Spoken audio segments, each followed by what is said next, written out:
I believe that the whole United States is mourning with me. And if the death of my son can mean something to the other unfortunate people all over the world, then for him to have died a hero would mean more to me than for him just to have died.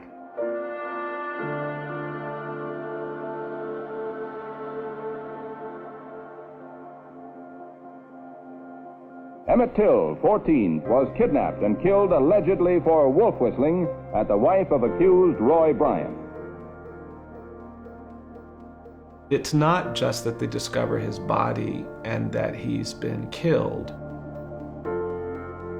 He has been brutally, brutally beaten.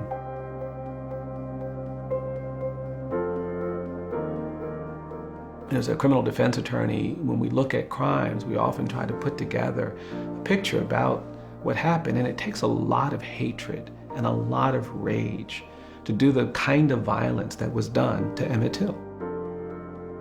Being a black boy in the American South could be quite perilous. The allegation that Emmett Till was being social with a white woman was considered an affront, a threat to the racial order. And I think the shock of his death was compounded by the brutality of his death. Emmett's mother couldn't actually conform to the conventions of the time, and she did something really quite remarkable. She made the really unorthodox choice of having a funeral with an open casket that was going to be very widely publicized, that was going to be attended by the national press. She wanted civil rights leaders and political leaders to see what they did to her child.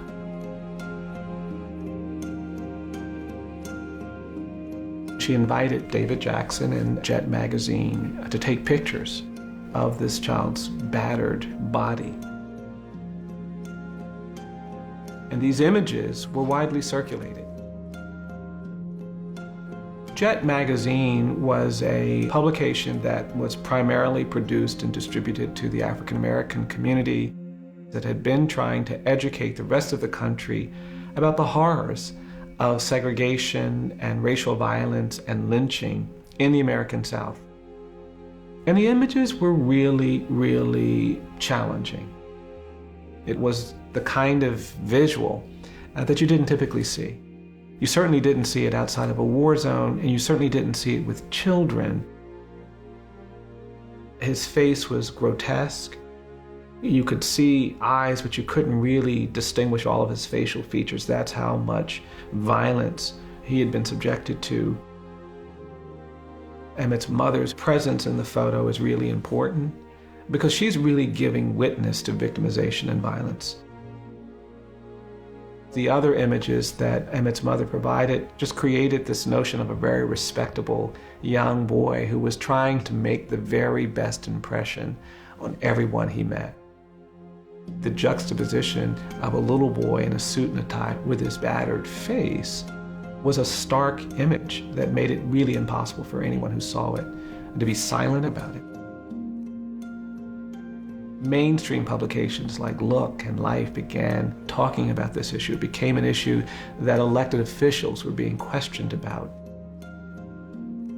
These images made it impossible for white families in other parts of the country to stay indifferent, to stay neutral.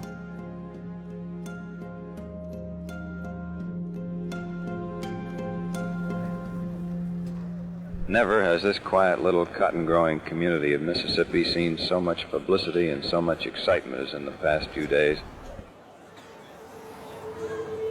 Nearly 200 of the town's 500 or 600 residents have packed into the courthouse to hear the day's proceedings. Do you have any evidence bearing on this case? I do know that this is my son. How long do you expect to be here? Until the trial is over. Bryant and his half-brother, J.W. Milam, were acquitted by this jury. And subsequently, even though they admitted taking the boy from the house, they were freed of kidnap charges. The inability to hold anyone accountable for his murder and the comfort with which the men who killed him were able to talk about the violence was just adding to the injury. They weren't just killing a boy. They're expressing something rooted in this decades of animosity and fear and anger.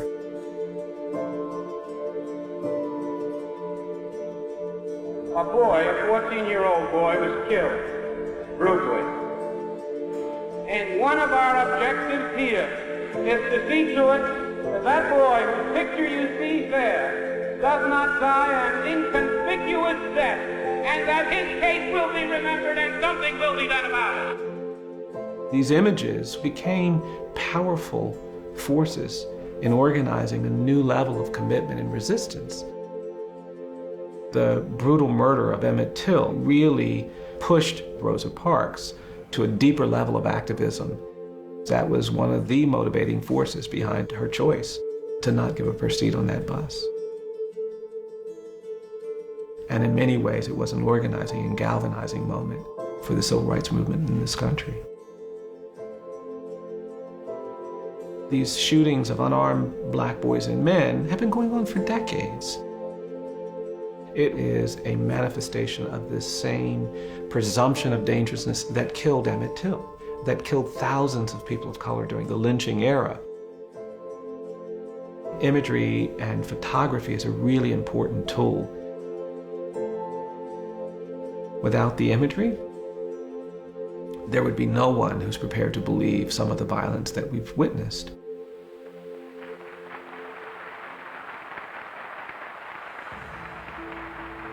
It's such a gratifying feeling to see you all sitting by and standing by, because I realized shortly after this thing happened that it wasn't a fight that I could do, that it was going to be a fight that we had to do, that the people would do for me, more or less. And